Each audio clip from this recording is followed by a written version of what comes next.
Hello and welcome to another episode of WhirLocal TV. My name is Tim Fondrick and I'm your host, and I'm here with Chris Cummings from Petra Technologies. And Chris, welcome to the show today. Hey, hi. So, things are changing rapidly, and it's been kind of a whirlwind of activity as businesses everywhere kind of shift to a remote working model. And you are in the thick of it, right? So you are Yeah. in the IT business. Yep. And I wanted to bring you on, and I thought this was an awesome opportunity to kind of share with people kind of what are some of the key things that people should be thinking about right now and implementing, and tools, as we shift, to this work from home or work remotely environment. So thanks for coming on, and why don't you just start kind of telling us some wisdom here. Sure. Well, thanks. One of the things that I can't stress enough is security of the network connections. And when people are doing work remote, sometimes they're not taking all of the precautions, and especially there's a crisis mode, some of the firewalls are down. And I'm not even talking about the physical firewalls that we use in our business. It's just the common sense kind of stuff sometimes get forgotten. And so we want to foremost tell people, hey, watch out what you're clicking on when you're working remote. If you have access to internal systems, hopefully they're done in a secure manner. And we've been helping a number of people recently with getting remote connections via a secure connection. And the other part is that just from email standpoint, there's going to be, and we're starting to see a little bit of bump in it right now, where there's emails coming out that actually have some pretty cool catchphrases about getting you to tune into this website or this website about maybe with a COVID situation that's going on. And they're not all good links. They're going to bad servers with bad intentions to hijack your machine and potentially put some ransomware on your machine that you're working on remotely, because that's where you're viewing your email from. And so even if you're getting into an internal machine remotely with a remote desktop, then you could still be putting your internal systems at risk if you're clicking on those too. So just still take those two things into consideration when you're working remote. So yeah, I mean it's so vigilance, right? I mean, Yeah. really being vigilant now, because we're all kind of tuned in, right, to everything that's going on. I mean, as far as like, how do you spot some of those emails that are coming out? What do you look for? Well, the typical things of whether or not they've been formatted correctly, if they got mistypes in them, punctuation's out of line, you got some other little indicators in there that it came from this place, but then it's got a link to another place. Those are the typical spam type indicators that people are aware of. You just got to keep with that same vigilance that you're used to, knowing that even with the new messaging that's going out, those are going to be infectious as well. Yeah, no. So, extra vigilance. I mean, we always want to be vigilant, right? When we're opening our emails and looking for those types of things. What are some of the things that you're seeing? Like, have you seen any specific examples of kind of emails that are going around, or any specific scams that we need to be aware of that are hitting, on the technology side? We haven't seen any uptick in any specific scam. Nothing's risen to the top. It's just a bunch of minutia that's going out there right now. Right. So it's not any one thing. And the things that are going to impact people is when there's a link that says, hey, go look at this graphic or the statistics of what's currently going on, and people are going to be drawn to statistics. And when you go click on that, it could be going to a malware site and not to a site that's going to give you really good statistics.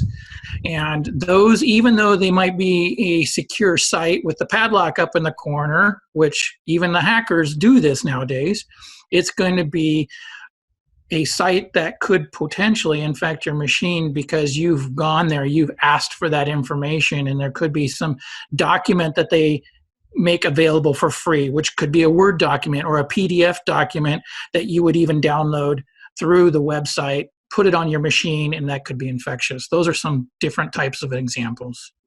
Great.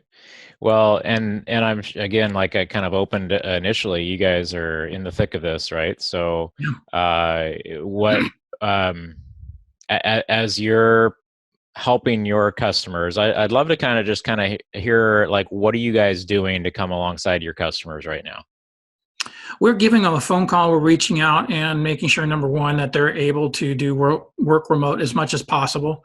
We have some people that actually are in the education business, or they're in a law business or a CPA business.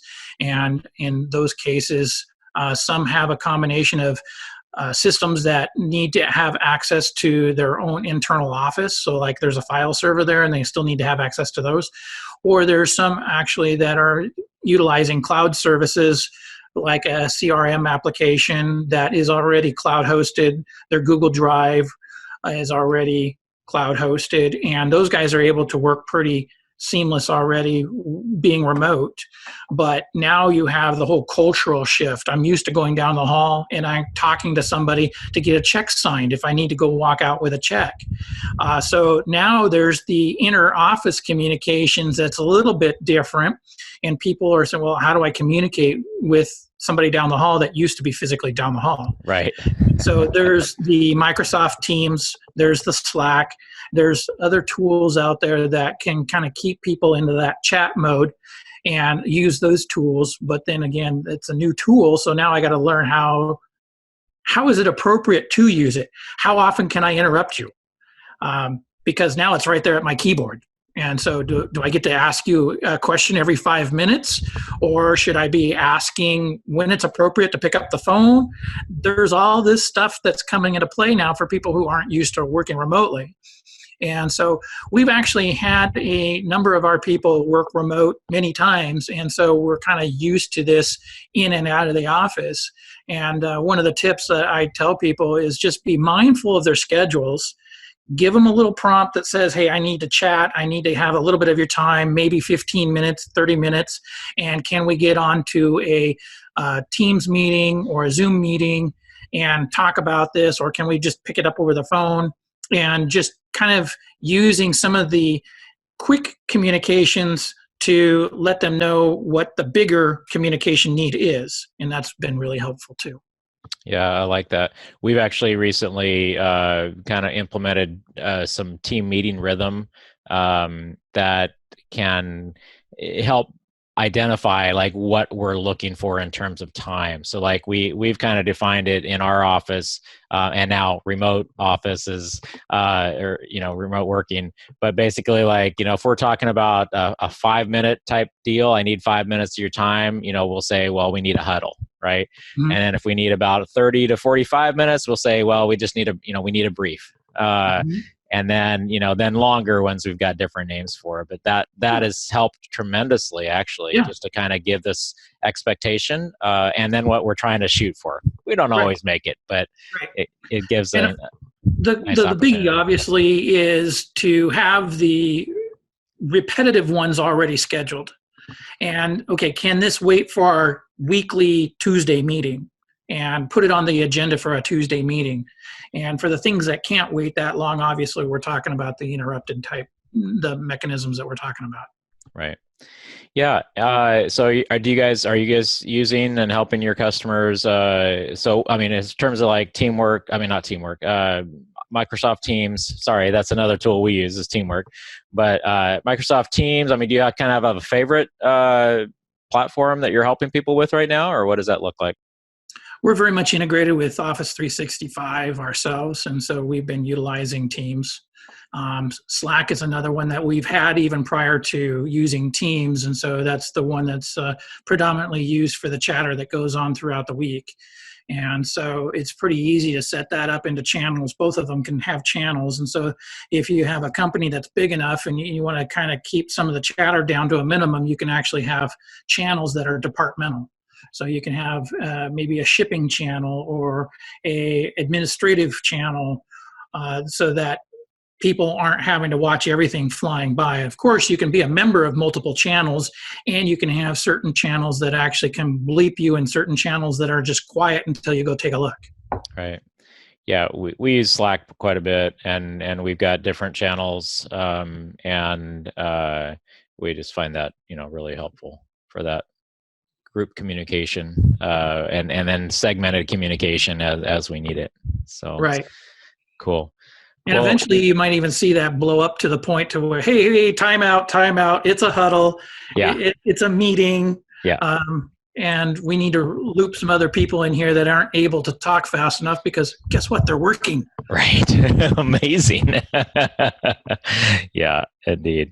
So, what are the things that would you share during this time? I mean, you guys are, again, a well-established IT company, security, vigilance, just, tools. Anything else you'd like to share? Yeah, there's a lot of businesses, obviously, that are local that um, retail, for example, you just can't do the work from home. So I think what we can do to help out our partners in the local community is huge as well, and things that for us that we can help in other ways that may not be IT, but what is it for the customer, but who they're servicing as well. And how is it that we could be thinking about ways to help our clients help their customers? So there's probably quite a bit of people that are in our customer base right now that are still going strong, and it's because some of these things have already been in place and ready to go.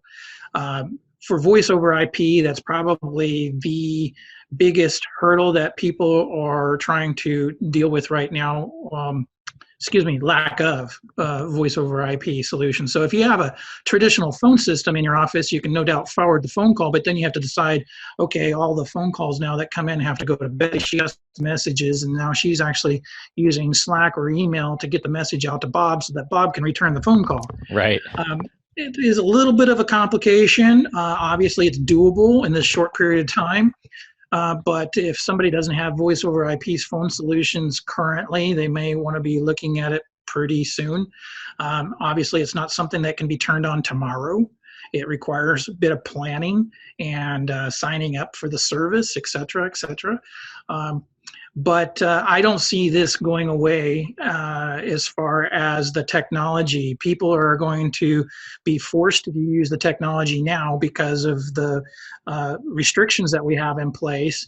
But then this money that has been invested is going to be able to be utilized into the future for many other reasons. My kids are sick and I got to stay home, or I'm not feeling so good and I could potentially pass a cold to somebody in the office, or I'm out of town for a couple of days and I need to do work remotely under those circumstances, to where the technology that we're being pushed into is actually going to be utilized into the future.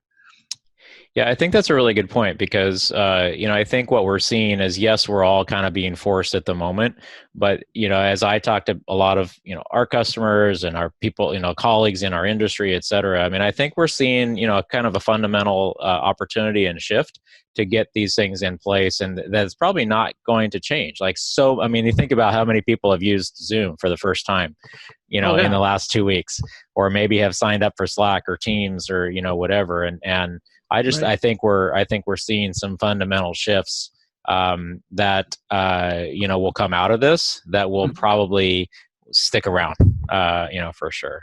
Yeah. Yep. Great. Well, if you were to, I always kind of like to ask this question. If somebody wanted to get a hold of you, how would be the best way to do that, and what are again maybe 2 or 3 things that maybe you could help them with right now? Well, the easiest thing to do is to call our phone number. It's 503-363-2693. We're still manning the phones on normal business hours, and we still are fully operational with people that are eager and willing to help. Our website, petratechit.com, is another place to find out some additional information about us and actually fill out a form if you're interested there too.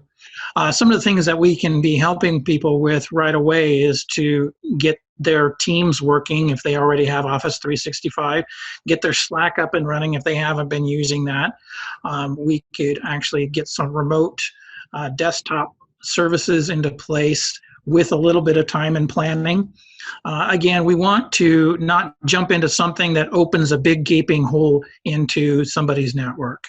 And so some of these things that we would do for remote workers would be through a secure access technology and not just jumping into something willy-nilly and say, oh, that's free, let's spin that up right away.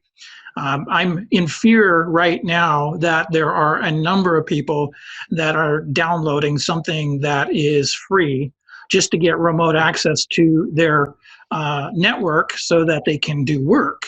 And if that's not done correctly, then they're actually putting their network in jeopardy of malware and ransomware, in which case the cost of actually recovering from that is going to be greater than waiting for the appropriate remote access to be put into place.